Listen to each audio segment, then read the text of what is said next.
Oh, hello. I felt the need today to come outside. It's been quite a difficult week with the news, and there comes a point at which you feel like switching off the news. You don't want to hear it anymore. The grim statistic of 100,000 people who have lost their lives, fellow citizens, mothers, fathers, brothers, sisters, aunts, uncles, grandparents and friends. All of us, no doubt, during the past year have felt the effects of somebody close to us, known to us, who have lost their lives.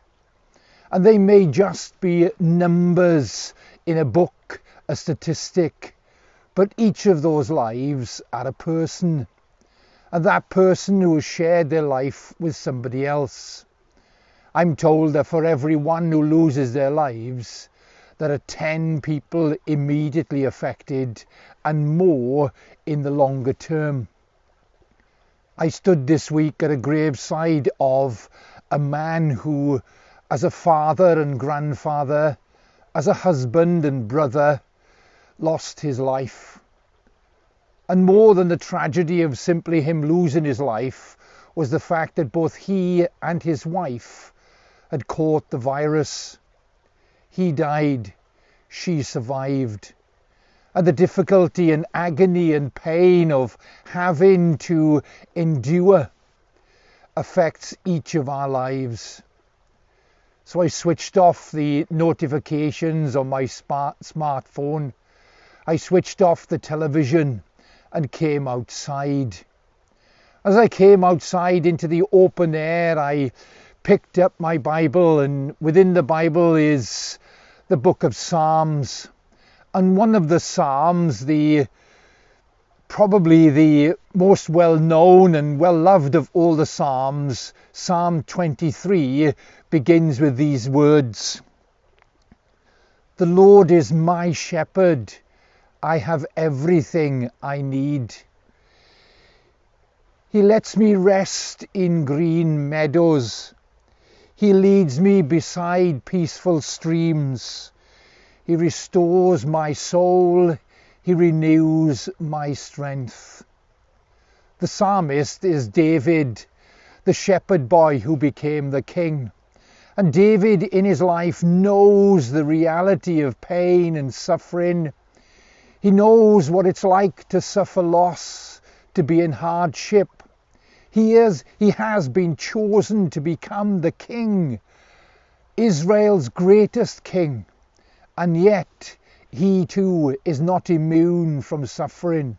He is somebody who at his heart believes in God, and yet again he is not immune from suffering. The Lord is my shepherd, I have everything I need. I wonder, where do we go to fulfill our need? Do we take the opportunity to come out into the open air by the side of the still waters, to try of a moment, of a time, to restore our souls? God speaks to us even through the pain and difficulty of our time. David goes on, "He guides me along the right paths, bringing honour to his name. Even though I walk through the darkest valley, I will not be afraid, for you are close beside me." He knows the reality that even through the darkness, that God is there with him. It takes an enormous amount of faith and an enormous amount of trust to understand that God is there for us no matter what. Beside still waters, guiding, leading and directing our lives.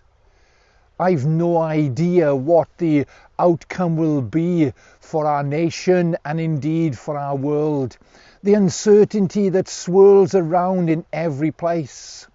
Yet I have to trust, I have to believe, I have to continue to have faith in the same God in whom David believed and said, "Even through the darkest valley, you are close beside me. Your rod and staff protect and comfort me. You prepare a feast for me in the presence of my enemies. You honor me and anoint my head with oil. My cup overflows with blessings. There will come a time when into the future each of our lives will be reunited with those who've gone before. We will have time to meet up with our family and friends separated from us and through these difficult times. But that element of trust, we need to be honest with ourselves and honest with God and say, it's really hard, it's really difficult.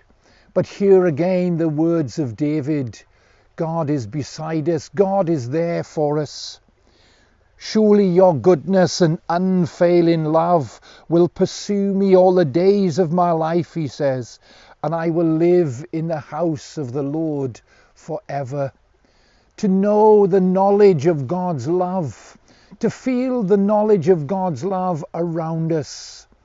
The Lord is my shepherd is one of the nation's favourite psalms, yet speaks from the experience of a man who knows what it's like to be close to God, but also he knows pain and suffering and knows that in whatever way God will bring him through.